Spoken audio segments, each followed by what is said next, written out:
क्या है आध्यात्म? दर्शन, चिंतन धारा, विद्या या संस्कृति की परंपरागत विरासत। आध्यात्म दर्शन यानी जीवन का शाश्वत सत्य। मानव जीवन से जुड़े शाश्वत सत्यों को जानिए और समझिए उपासक डॉक्टर सोहन राज तातेड़ से हमारे खास कार्यक्रम आत्मविज्ञान में। आत्मविज्ञान यानी सही दृष्टि, सही सोच। भाई और बहनों, मातृशक्ति को नमन। चैनल 24+ न्यूज के आध्यात्मिक कार्यक्रम आत्मविज्ञान में आपका हार्दिक स्वागत है, अभिनंदन है, सत्कार है। आत्मविज्ञान कार्यक्रम चैनल 24 स्टूडियो ने क्यों चालू किया? क्योंकि ये चैनल जो है अच्छा इंसान बनाना चाहता है, ये योगदान देना चाहता है समाज को, समाज की भलाई करना चाहता है, समाज में परिवर्तन लाना चाहता है कि अच्छा इंसान बने। पर अच्छा इंसान बने कैसे? उसके लिए आत्मविज्ञान एक होलिस्टिक कार्यक्रम है। इस आत्मविज्ञान के अंदर खुद की पहचान है। व्यक्ति दुनिया को बहुत जानता है, इंटरनेट खोलता है, एक बच्चा भी कहता है कि मैं दुनिया का बहुत बड़ा ज्ञानी पुरुष हूं, लेकिन व्यक्ति खुद को कुछ नहीं जानता। अपने खुद को दूसरे के गज से नापता है और दूसरे को अपनी गज से नापता है। ये मिथ्यात्व है, ये रॉन्ग बिलीफ है। आत्मविज्ञान आपको सही चीज बताता है, what is right, what is wrong and what should be adopted. आपकी रॉन्ग बिलीफ को समाप्त करके राइट बिलीफ बनाता है। उसी का नाम सम्यक दर्शन है, वही मोक्ष की नींव है और वही आत्मविज्ञान करता है। उसके लिए सही दृष्टि, सही सोच देता है, राइट विजन, राइट थिंकिंग देता है और नए नए विषयों के साथ में एवरीडे नया नया विषय। तो आज का हमारा बहुत सुंदर विषय बुद्धि को ठीक करने के अनुसार है। बुद्धि कर्मानुसारिणी आज का विषय है। अति सुंदर विषय है। बड़ी सिंपल बात है कि बुद्धि कर्मों के अनुसार हो जाती है। कर्मों को हमने बहुत समझा है कि कर्म रज होती है, कर्म हमारे पुण्य पाप है, कर्म पुद्गल है, इसमें वर्ण होता है, गंध होता है, रस होता है, स्पर्श होता है, एक एक परमाणु की संख्या है और ये चतुस्पर्शी प्राणी। अष्टस्पर्शी प्राणी तो स्थूल होते हैं, चतुस्पर्शी जो है परमाणु, जो कि कॉस्मोस से जो है मन वचन काया जो प्रवृत्ति करते हैं, तो टानती है, ये खींचती है और खींच करके जो भीतर कषाय विराजमान है, जो कार्बन शरीर है, आत्मा के साथ में फेविकॉल से लगा हुआ है, वो खींचता है।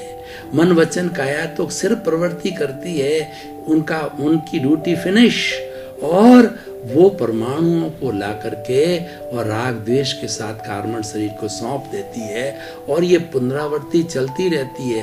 कर्मों का बंध होता है, कर्मों की निर्जरा होती है, यानी कर्मों का उदय होता है, कर्म झड़ते रहते हैं। तो आज हम बात करेंगे कि बुद्धि कर्मानुसारिणी यानी कर्म का उदय काल, जिसको कि गीता की भाषा में प्रारब्ध कहते हैं।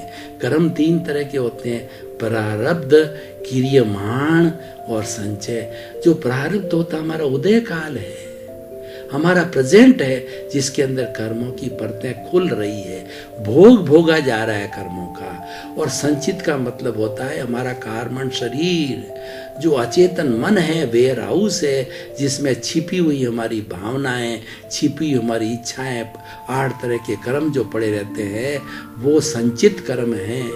और क्रियमाण यानी हम जो ये कर्मों का जो उदय भाव है वर्तमान में चल रहा है, उसके ऊपर कैसा रिएक्शन करेंगे, उसके साथ में कैसे भाव रखेंगे, उसके साथ में राग द्वेष रखेंगे, तो फिर नए कर्मों का बंध होगा।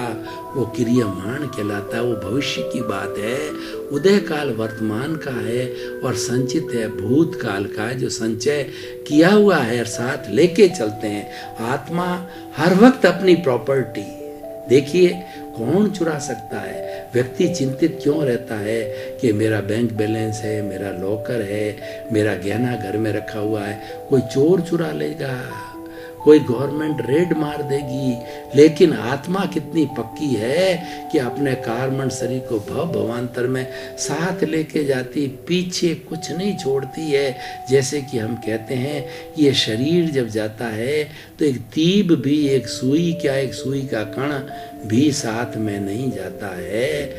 तो कार्बन शरीर पूरा लेके जाती है आत्मा। वो रिपीट होता है। जो लोग सरकारी नौकरी करते हैं तो सरकारी नौकरी में जब व्यक्ति एक पद से एक जगह से दूसरी जगह ट्रांसफर होता है तो LPC होती है, कुछ नहीं ले जाता, वो एक पन्ना होता है जिसको लास्ट पेज सर्टिफिकेट दिया जाता है और वहाँ ज्वाइन करता है, उसके अनुरूप उसको नौकरी मिलती है। तो ये LPC साथ लेके जाती है आत्मा, कुछ नहीं छोड़ती पीछे।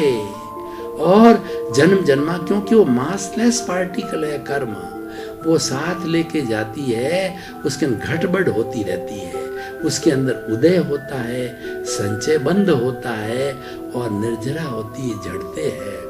तो हम अभी विषय जो ले रहे हैं बुद्धि और कर्म के संबंध को मिला रहे हैं। पिछले एपिसोड के अंदर हमने कर्म और जीन्स का संबंध मिलाया, अभी हम कर्म और बुद्धि का संबंध मिलाते हैं। तो जैसे कर्म उदय में होते हैं, उस कर्म उदय के साथ साथ में क्या होता है कि हमारे मन वचन काया जो है वो एक्टिविटी करते हैं, हमारी इंद्रियां एक्टिविटी करते हैं। तो इंद्रियां बाहर से विषय लेके आती है, वह विषय जो मैनेजर साहब जो मन है उसको दे देती है। मन के दो कार्य होते हैं, एक कार्य होता है कि जो इंद्रियों के द्वारा विषय प्राप्त होते हैं उस पर संयोजना करना, और दूसरा कार्य होता है कि भूत की जो है वो स्मृति करना, वर्तमान का चिंतन करना और भविष्य की कल्पना करना, ये सारा मन का कार्य। लेकिन मन इन सब को लेके बुद्धि को दे देती है, बुद्धि को जज का स्थान दिया गया है, बुद्धि जजमेंट करती है। अगर बुद्धि सद्बुद्धि है अच्छा जजमेंट देती है, कुबुद्धि है तो बुरा जजमेंट देती है।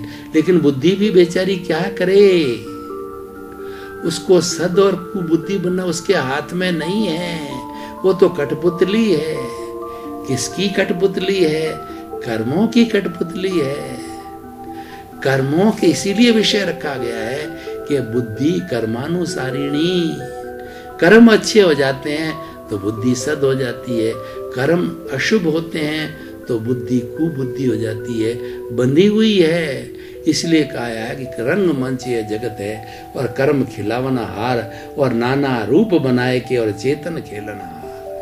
ये हमारी चेतना है, हमारी आत्मा है, और बुद्धि है बेचारी ये तो रामलीला की तरह जो है वो अभिनव करती है, पर कराने वाला कोई और है। वो तो कठपुतली तो नाचती है, नचाने वाला जिसके पास धागा है वो नचाता है, ऊंचा करता है, नीचा करता है, को सुख को दुख देता है और कर्म देत झकझोर। उर्जत सुरजत आप ही और ध्वजा पवन के फेर।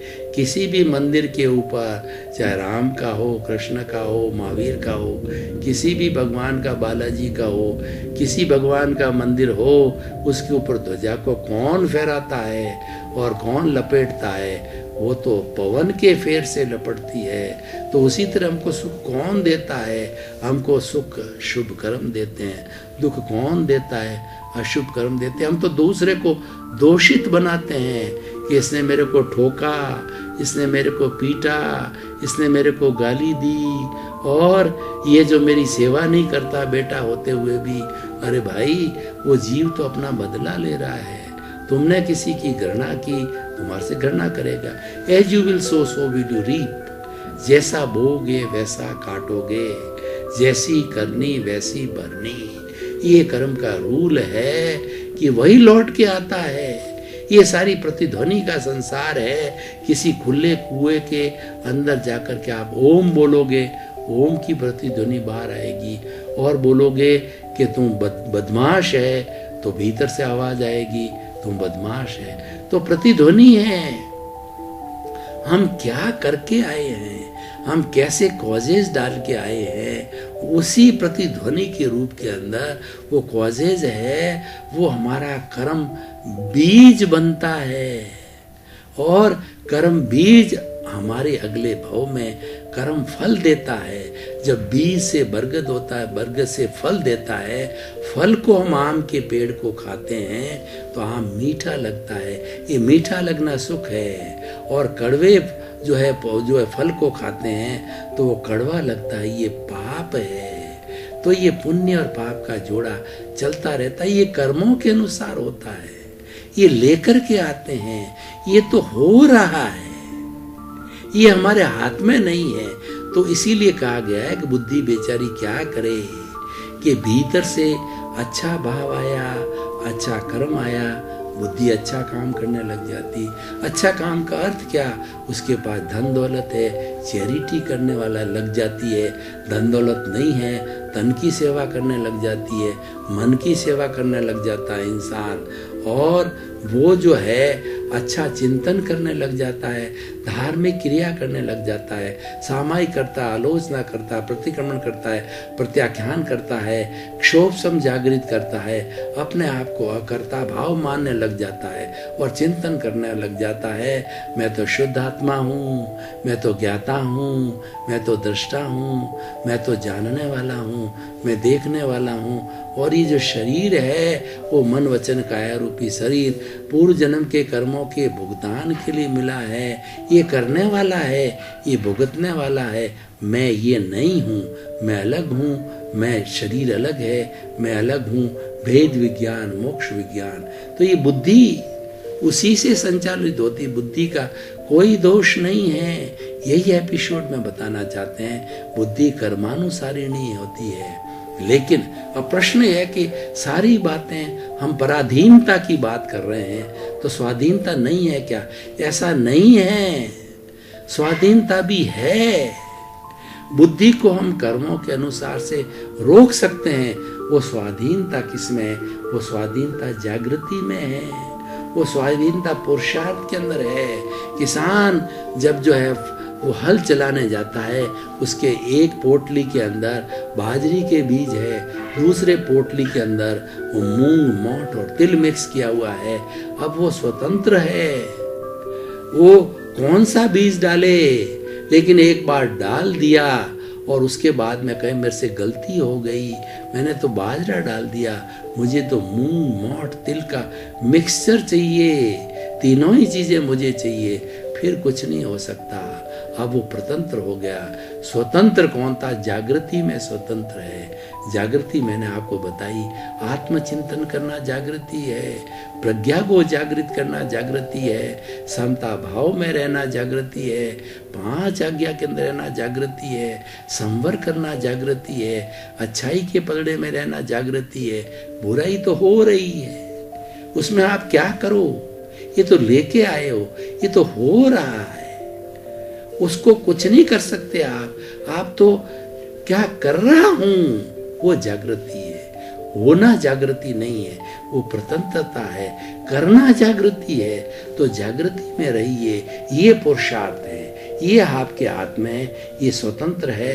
पुरुषार्थ करोगे तो आप जो अपनी बुद्धि को जो है अच्छी तरफ मोड़ सकते हो। जैसा मैंने आपको पहले बताया था कि शुभ और अशुभ भाव भीतर से आते हैं। जो व्यक्ति जागृति में रहता है, जो व्यक्ति क्षोभ सब में रहता है, जो व्यक्ति आत्मचिंतन करता है, जो व्यक्ति आत्मविज्ञान को जानने वाला है, जिसकी सही दृष्टि, सही सोच है, राइट विजन, राइट थिंकिंग है, तो ज्ञान को अप्लाई करेगा। ज्ञान को अप्लाई करने का अर्थ यह है कि हमारे गंगोत्री से अशुभ भाव आ रहे हैं, लेशाएं आ रही है। कौन सी लेशा? कृष्ण नील और कापोत लेशा आ रही है, वो डल कलर की, काली, नीली और जो कबूतरी कलर की आ गई है। हमको मालूम पड़ गया कि ये आ रही है, क्योंकि हमारे से कोई छुपा नहीं है, क्योंकि भीतर प्रभु है, प्रभु से कोई चीज छुपी नहीं है। जब ये आ रही है तो हमारी जागृति किसमें है? हम जागृति कर सकते हैं, पुरुषार्थ कर सकते हैं। हमने उसके सामने शुभ लेशिया को खड़ा किया। हमारे किसी घर के अंदर किसी भी बदमाश व्यक्ति ने कब्जा करने के लिए एक दादे को बिठा दिया, और हमारी ताकत नहीं उस दादा से लोहा लड़ने की, लेकिन हम जागृति रख सकते हैं। वो क्या जागृति है? हमने उससे बड़े दादे को खड़ा कर दिया, घर में तो बड़े दादे को देख करके छोटा दादा भाग जाएगा, यानी हमारा क्षोभ सम जागृत हो गया। हम उसके अधीन नहीं हुए, उसके अधीन रहते तो हमारी भोगावली थी, हमारा उदय था, हमने जागृति की, बड़े दादे को खड़ा किया तो शुभ भाव है, बड़ा दादा है। तो छोटा दादा जो अशुभ भाव आ रहा है, बड़े दादे को शुभ भाव को देख करके वो भाग जाएगा। भाग जाने का अर्थ यह है कि भुगतान तो होगा, वह आत्म प्रदेशों में भोग लिया जाएगा। आपको मैं उदाहरण के द्वारा पेश करना चाहता हूं कि बुद्धि को हम कैसे सद्बुद्धि बना सकते हैं, कर्मों के अधीन नहीं रख के। देखिए, एक व्यक्ति को कैंसर का पीड़ित है, भयंकर वेदना चल रही है और उसके अंदर वो तन्मयाकार हो जावे, उसमें घुल मिल जाए तो वो चिंतन करेगा ये दर्द हो रहा है, वो क्या है, जो है वो दीमक की तरह भीतर खा रही है। और जहाँ कोई भी कीड़ा काटता है, मच्छर काटता है, तो उस जगह पर जो है वह खून चूसता है तो वहाँ पे खुजली आती है, हम खुजलाते हैं तो बड़ा दर्द होता है। तो ऐसे असंख्य कीड़े भीतर दीमक खाते होते हैं तो कितनी वेदना होती है। दीमक एक अच्छी नई लकड़ी को खा जाती है तो वो शरीर के एक एक अंग को काटती है तो कितना दर्द होगा। अब देखिए, हम सम्यक दर्शन की बात कर रहे हैं, हम भेद विज्ञान की बात करते हैं, तो हमने क्या किया कि एक अच्छा टेप रिकॉर्डर लगा दिया।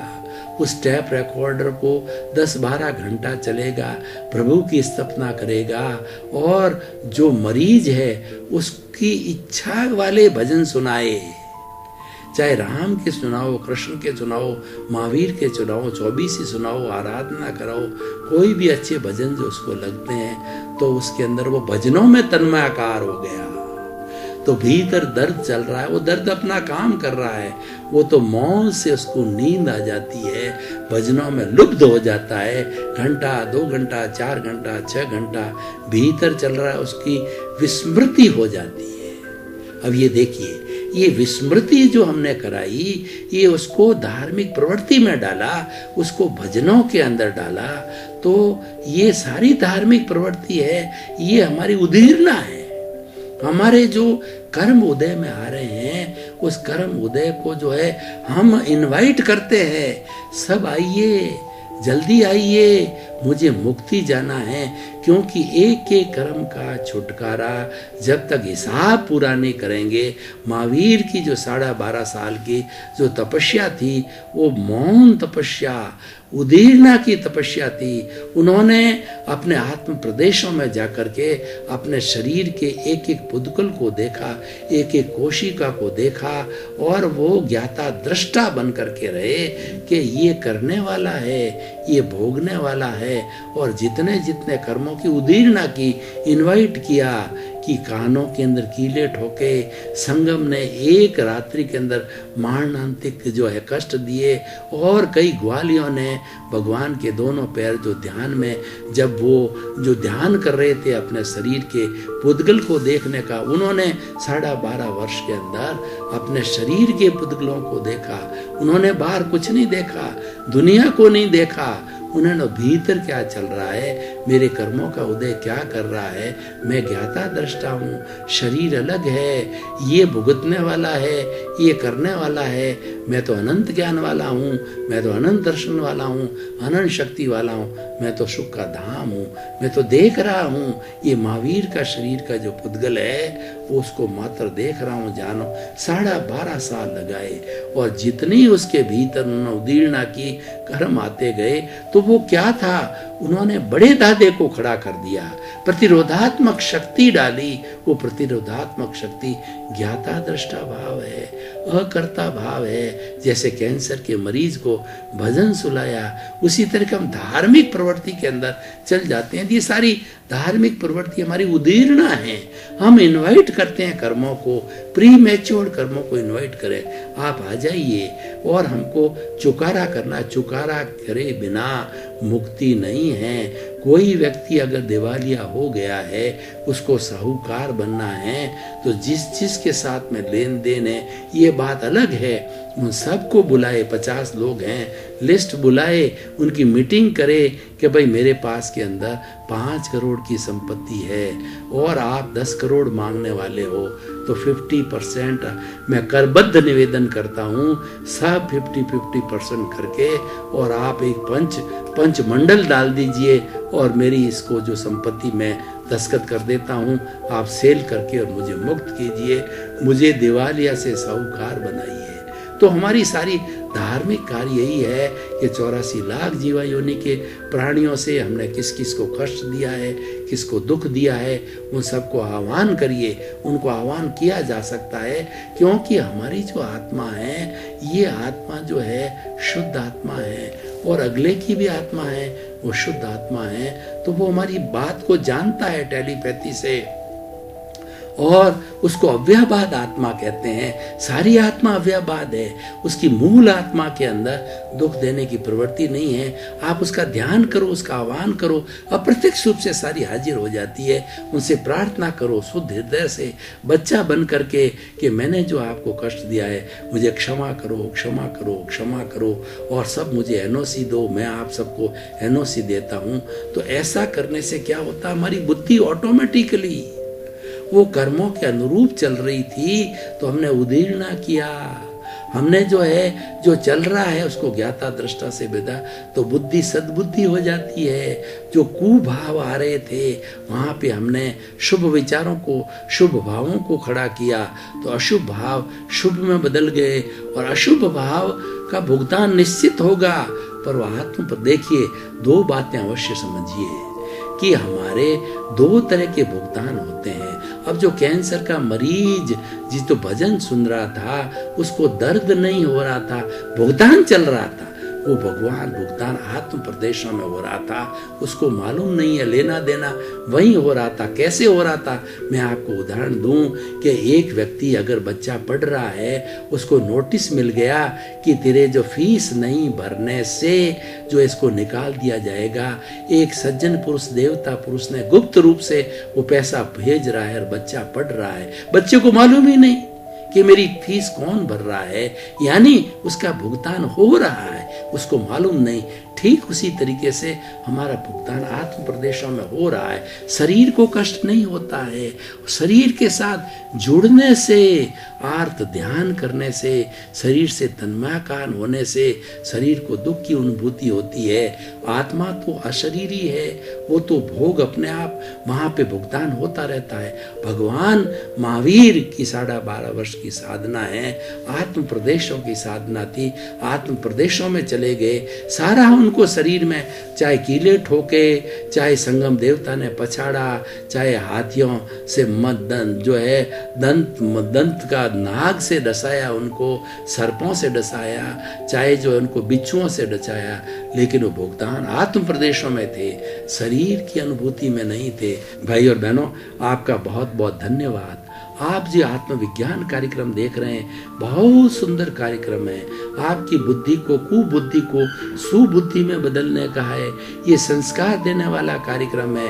बच्चे देखे, बूढ़े देखे, युवा देखे, महिलाएं देखे, युवती देखे, नेता देखे, लेखक देखे, सभी को अच्छे विचार देने वाला है, क्योंकि ये स्वयं पर बनाया हुआ है। ये दूसरे के देखने के लिए नहीं बनाया है, खुद के दोषों को देखने के लिए कार्यक्रम बनाया गया है। दूसरे के दोष तो हम बहुत देखते हैं, दूसरे को दोषित बहुत देते हैं, दूसरे पर दोषारोपण बहुत करते हैं, लेकिन आत्मविज्ञान में जो है हमें खुद के दोष देखने हैं, किसी को दोषित नहीं देखना है। खुद के दोष देखेंगे तो हमारी सफाई होगी, हमको राइट विजन मिलेगा, राइट थिंकिंग मिलेगी, साइंस ऑफ सोल मिलेगा, और हमारी रॉन्ग बिलीफ हट के राइट बिलीफ होगी। इसी क्रम में आपका जो है वो जीवन आनंदमय हो, मंगलमय हो, सुखमय हो, आपके प्रति मंगल भाव। आत्मविज्ञान में आत्मविज्ञान यानी सही दृष्टि, सही